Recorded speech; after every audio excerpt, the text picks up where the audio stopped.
ఇక్కడ మొత్తం ఇక్కడికి వచ్చిన ఒక 200 పిల్లల వరకు ఉన్నాయి. వీటన్నిటికీ విరోచనాలు అవ్వకుండా, మట్టి తినకుండా ఇంజక్షన్లు చేస్తూ, ఈయన్న విరోచనాలు అవుతుంటే మందులు మింగిస్తూ కొన్ని పిల్లలు పారుతున్నాయి.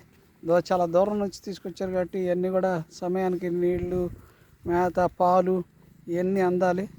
ఇగో కొన్ని పిల్లలకి ఇంజక్షన్లు చేస్తున్నాడు రైతన్న. చూడండి ఎంత కష్టమో,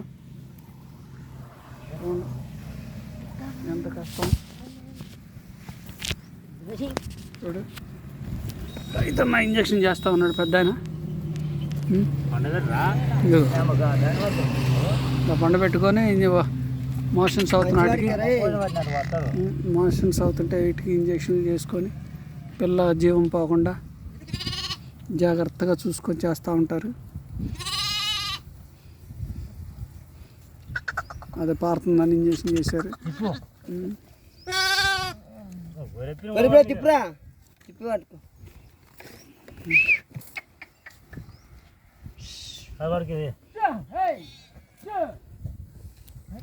మొత్తం 200 పిల్లలు ఉంటాయి.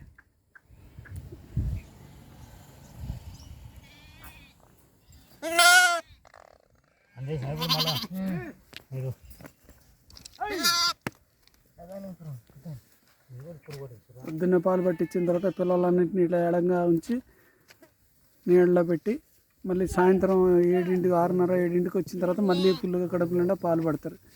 ఎంత కష్టమైన పని.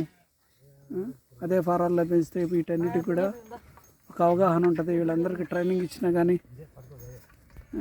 పశుసంవర్ధక శాఖ వాళ్ళు ట్రైనింగ్ ఇచ్చి వీళ్ళందరికీ ఒక అవగాహన కల్పిస్తే మంచిదని కోరుకుంటున్నాను.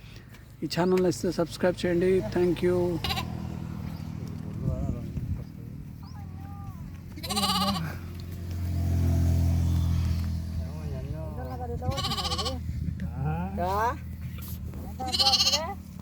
ఏంటా